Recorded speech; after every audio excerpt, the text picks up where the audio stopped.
Hello dear students. आज हम आपको न्यूमेरिकल एनालिसिस में लैग्रांजेज इंटरपोलेशन पर बेस्ड प्रॉब्लम कराने जा रहे हैं। तो आज की प्रॉब्लम है prove that Lagrange's formula can be expressed as the following. Lagrange's interpolation जो फॉर्मूला है उसको इस रूप में व्यक्त किया जा सकता है। ये कोई डिटरमिनेंट फॉर्म में दे रखी है, सारणी के रूप में दे रखी है। Pn(x) 1 x x square x raise to the power n। इसके बाद सेकंड रो है f of x0 1 x0 x0 square और x0 raise to the power n। Third जो रो दे रखी है वो x1 पॉइंट पर दे रखी है, f of x1 1 x1 x1 square x1 raise to the power n up to f of xn 1 xn xn square और xn raise to the power n equals to 0। अर्थात लैग्रांजेज interpolation फॉर्मूले को आप इस रूप में व्यक्त कर सकते हैं। ये आपको सिद्ध करना है जहां Pnx equals to fx। Pnx आप जानते पोलिनोमियल होता है, बहुपद है, कितने डिग्री का है, n घात का है, where Pnx equals to fx। तो प्रूफ बहुत सिंपल है। अपन लैग्रांजेज इंटरपोलेशन फॉर्मूला पढ़ चुके हैं, आपको याद नहीं है तो लैग्रांजेज इंटरपोलेशन फॉर्मूला हमने इस रूप का बताया था।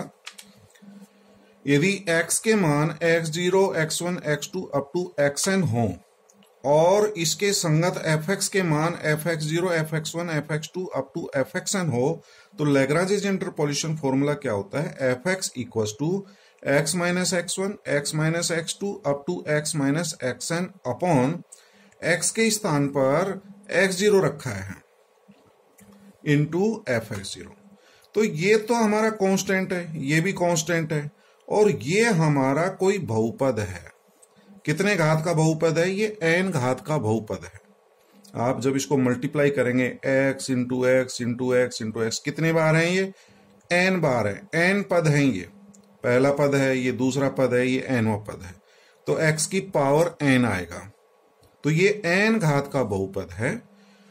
तो हम n घात के बहुपद को हम निम्न प्रकार से व्यक्त कर सकते हैं। अर्थात इस सूत्र को हम ये लिख सकते हैं, हमने ये लिया है, माना लैग्रांज इंटरपोलेशन फॉर्मूला जो है लैग्रांज अंतर्वेशन सूत्र n घात के बहुपद को निम्न प्रकार से लिख सकते हैं। Pnx equals to a0 plus a1x plus a2x square plus up to plus an(x) raise to the power n। an is not equals to 0 है। आप देख रहे हैं ये कोई बहुपद है, इसमें x की सबसे बड़ी घात n है, तो ये n घात का बहुपद है। तो लैग्रांजेज इंटरपोलेशन फॉर्मूले को अपन इस रूप में भी लिख सकते हैं, जो अपन ने लैग्रांजेज इंटरपोलेशन पढ़ा फॉर्मूला किया था वो भी n घात का बहुपद है। तो n घात के बहुपद को अपन इस प्रकार से व्यक्त कर सकते हैं, Pnx equals to a0 plus a1x plus a2x square plus up to an(x) raise to the power n, where a0 a1 a2 up to an सभी कांस्टेंट्स हैं, सभी अचर हैं, तथा Pnx इक्वल्स टू क्या है, fx। अब हम क्या करेंगे, इस समीकरण 1 में हम x इक्वल्स टू x0 रखेंगे, x इक्वल्स टू x0। तो ये हो जाएगा Pnx0 equals to a0 plus a1x0, जहां जहां x है वहां पर x0 रख देंगे, ठीक है। परंतु अपन को यह भी दे रखा है Pnx इक्वल्स टू क्या है, fx। तो Pnx0 इक्वल्स टू fx0 या Pnx1 इक्वल्स टू fx1। तो मैं जो है इस Pnx0 के स्थान पर fx0 लिख सकता हूं, इक्वल्स टू पूरा एज इट इज आ जाएगा। ये समीकरण नंबर 2। इसी प्रकार से हम x के मान x1 x2 up to xn रखेंगे तो हमें ये समीकरण प्राप्त होगी, fx1, क्योंकि x इक्वल्स टू क्या रख रहे हैं, x1। तो जहां जहां x0 है उसके स्थान पर x1 आ जाएगा, F of x1 equal to a0 plus a1 x1 plus a2 x1 square plus up to an x1 raise to the power n। इसी प्रकार से आप x2 रख सकते हैं, x3 रख सकते हैं और लास्ट में x इक्वल टू xn रखेंगे। xn रखने से हमारी समीकरण नंबर 4 प्राप्त हो जाएगी। F of xn equal to a0 plus a1 xn plus a2 xn square plus up to an xn raise to the power n। अब हम क्या करेंगे, ये जो समीकरण नंबर 1, 2, 3 अप टू जो है ना 4, इस समीकरण में जितने भी कॉन्स्टेंट्स हैं इन कॉन्स्टेंट्स का हम विलोपन करेंगे, एलिमिनेट करेंगे।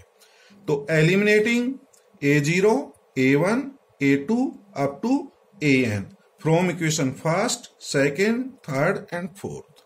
समीकरण 1, 2, 3 तथा 4 से x0, a0, a1, a2 up to an का विलोपन करेंगे। तो इनका विलोपन करने से हमें एक डिटरमिनेंट प्राप्त होगी, एक सारणिक प्राप्त होगी। ठीक है, आप क्या करना, ये जो लेफ्ट साइड है इसको राइट साइड में पक्षांतरण कर लेना, ट्रांसपोज कर लेना। pnx जब राइट साइड में जाएगा तो ये माइनस हो जाएगा। pnx को आप राइट साइड में लेंगे, इधर 0 हो जाएगा। या fx0 को भी राइट साइड में ले जाओ, fx1 को भी राइट साइड में, सब पक्षांतरण कर देना। और फिर हमें एक सारणिक प्राप्त होगी। तो सारणी क्या करेंगे, फर्स्ट जो कॉलम आएगा वो तो सभी 1 का कोफिशिएंट ले लेंगे। ठीक है, दूसरा जो कॉलम आएगा उसमें हम a0 के कांस्टेंट कोफिशिएंट्स लेंगे, a0 के गुणांक। थर्ड जो कॉलम आएगा उसमें a1 के गुणांक लेंगे। तो इस तरह से, और लास्ट में an के गुणांक लेंगे। तो हमें क्या प्राप्त होगा इन समीकरण से, तो pnx को उधर ले जाएंगे तो माइनस pnx आ जाएगा। तो फर्स्ट जो कॉलम आएगा, देखिए फर्स्ट कॉलम क्या होगा, माइनस pnx। समीकरण नंबर 2 में fx0 को राइट साइड में ले जाएंगे तो माइनस fx0, फिर माइनस fx1। तो इस वाले समीकरण में शुरू में तो हमने 1 का गुणांक लिया, एक तरह से ये सभी 1 के गुणांक है। दूसरा जो कॉलम है, ये दूसरा जो स्तंभ है, ये a0 के गुणांक लिए गए हैं। तो a0 गुणांक क्या है, 1। समीकरण नंबर 2 में a0 गुणांक 1, इसमें भी गुणांक 1 है, सभी में गुणांक 1 1 है। तो हमारा सेकेंड कॉलम 1 1 1 1 हो जाएगा। थर्ड कॉलम में a1 का कोफिशिएंट, a1 का गुणांक क्या है, x। समीकरण 2 नंबर में a1 का गुणांक x0। समीकरण 3 में a1 का गुणांक x1 और a1 का गुणांक xn। तो यहां a1 का गुणांक लिया गया है, यहां a2 का गुणांक लिया गया है और लास्ट में an का गुणांक बराबर 0, क्योंकि ये सब बराबर 0 हो जाएगा, समीकरण बन जाएगी 0। तो क्या किया गया है, ये तो हमारा 1 का कोफिशिएंट है, 1 का, ये a0 का गुणांक है, a1 का गुणांक, a2 का कोफिशिएंट और an का कोफिशिएंट, ठीक, इक्वल टू 0। तो ये एक डिटरमिनेंट बन गई, सारणिक बन गई। अब सारणी के गुणधर्म से आप जानते हैं, by the property of determinant, पूरे कॉलम में से, पूरे स्तंभ में से ये माइनस कॉमन लिख सकते हैं बाहर, और वो माइनस इधर चला जाएगा नहीं।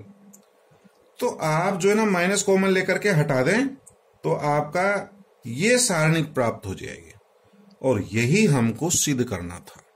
तो आपको सिद्ध करना था कि लैग्रांजेस इंटरपोलेशन फॉर्मूले को हम इस रूप में व्यक्त कर सकते हैं। तो समझ गए होंगे आप। तो सारणी के रूप में लिख सकते हैं, ठीक। तो आपको एक बहुपद डिफाइन करना है। तो हमने कोई बहुपद इस प्रकार से ले लिया, pnx equal to a0 plus a1x plus a2x square up to an xn। इस समीकरण में x equal to x0, x1, x2 up to xn रख दें, और pnx इक्वल टू क्या है, fx। तो pnx 0 का मान क्या हो जाएगा, fx 0। इस तरह से आ जाएगा।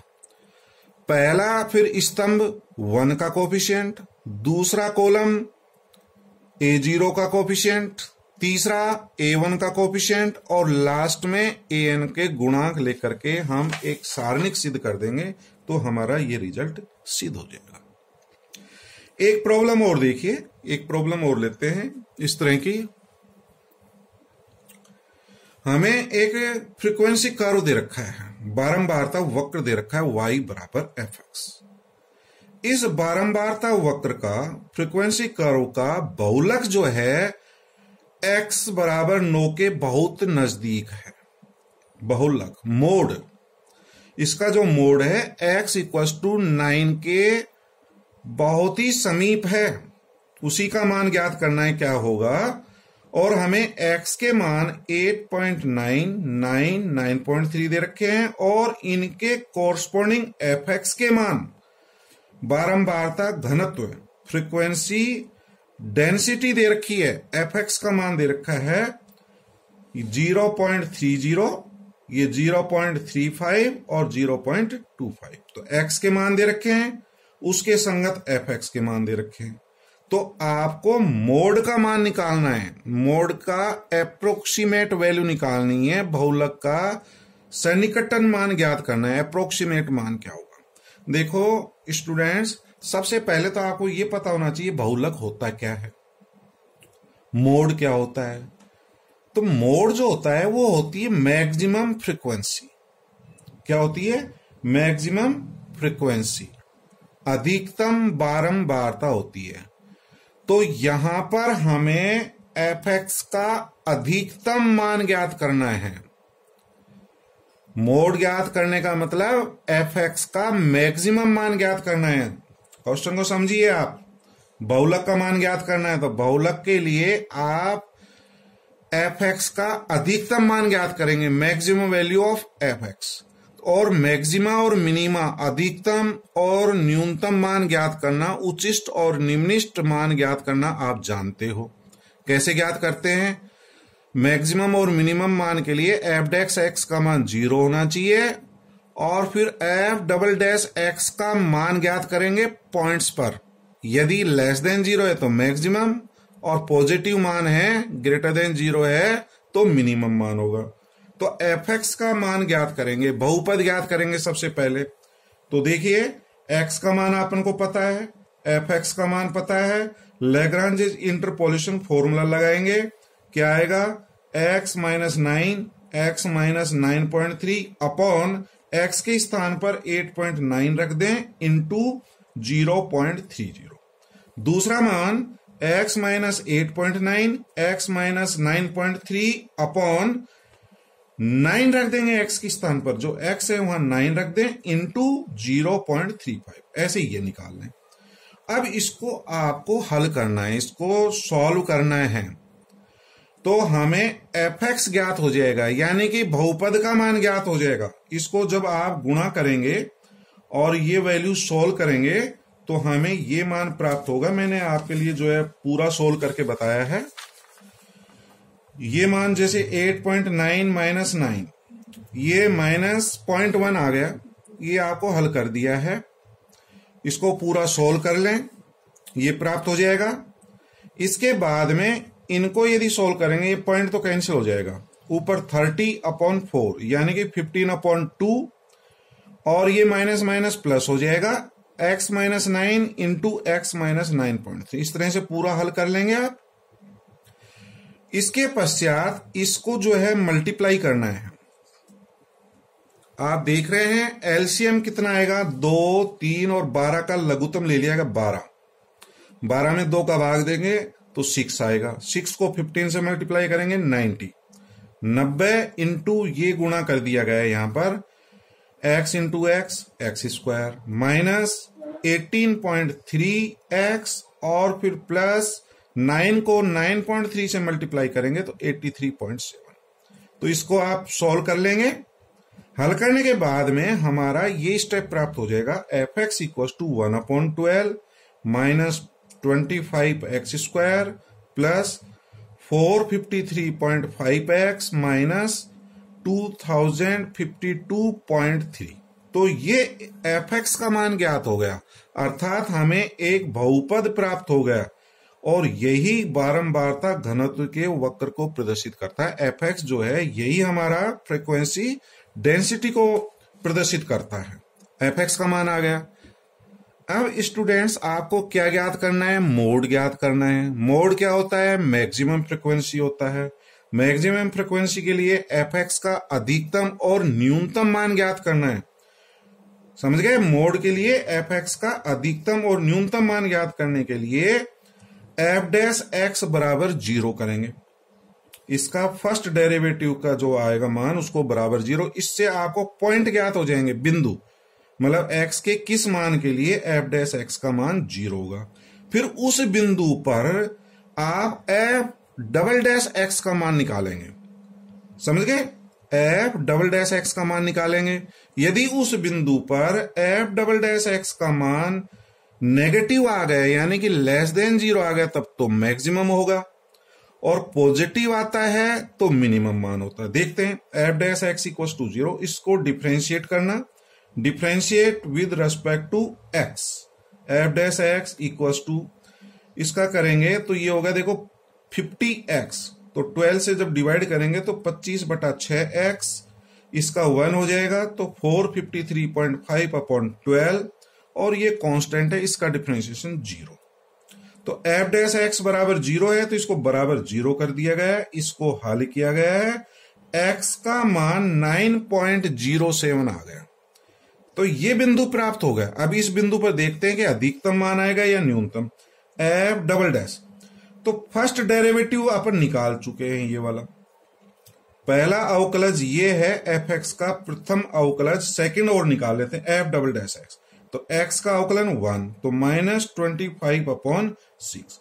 ये मान नेगेटिव है, और नेगेटिव मान है इसलिए ये वैल्यू लेस देन 0।